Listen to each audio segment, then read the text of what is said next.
এই সংবাদটি নিয়ে আপনাদের সামনে দাঁড়াতে হবে, এটা আমরা কখনো ভাবিনি।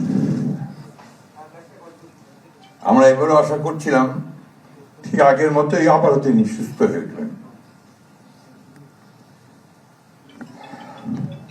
আমরা ভারাক্রান্ত হৃদয়ে ইতিমধ্যে আপনারা শুনেছেন ডক্টর শাহাবুদ্দিনের ঘোষণা। আজ ভোর 6টায় আমাদের গণতন্ত্রের মা, আমাদের অভিভাবক, আমাদের জাতির অভিভাবক আমাদেরকে ছেড়ে চলে গেছে। ইন্না লিল্লাহি ওয়া ইন্না ইলাইহি রাজিউন। এই শোক, এই ক্ষতি, এটা অস্বাভাবিক, অপূরণীয়। এই জাতি কোনোদিন পূরণ করতে পারবে না। যে নেত্রী তার সারাটা জীবন জনগণের অধিকারের জন্য, কল্যাণের জন্য তার সমগ্র জীবনকে উৎসর্গ করেছিলেন, সেই নেত্রী দেশনেত্রী বেগম খালেদা জিয়া আমাদের মাঝে নেই। এটা আমরা যারা তার সহকর্মী এবং রাজনৈতিক কর্মী, আমরা এটা ভাবতে পারি না। বাংলাদেশের রাজনীতিতে একটা বিশাল শূন্যতা সৃষ্টি হলো।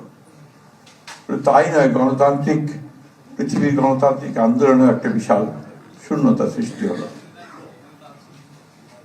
আমরা দলের পক্ষ থেকে আমাদের ভারপ্রাপ্ত চেয়ারম্যানের অনুমতিক্রমে আমরা দলের কিছু কর্মসূচি নিয়েছি।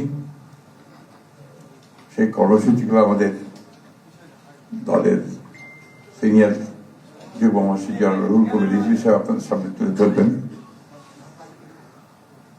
সরকারের প্রধান, এই কেয়ারটেকার গভর্নমেন্টের প্রধান প্রফেসর ডক্টর মোহাম্মদ ইউনূস আমাদেরকে ফোন করেছিলেন সাথে সাথে, এবং ইতিমধ্যেই তারা সিদ্ধান্ত নিয়েছেন যে 10টার মধ্যেই তারা একটা স্পেশাল ক্যাবিনেট মিটিং করবেন।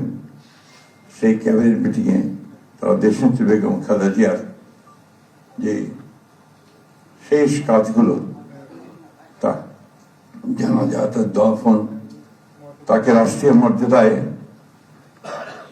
দাফন করা, তাকে রাষ্ট্রীয় মর্যাদা দেওয়া, এই বিষয়গুলি নিয়ে তারা সকাল 10টার সময় একটা সভা করবেন।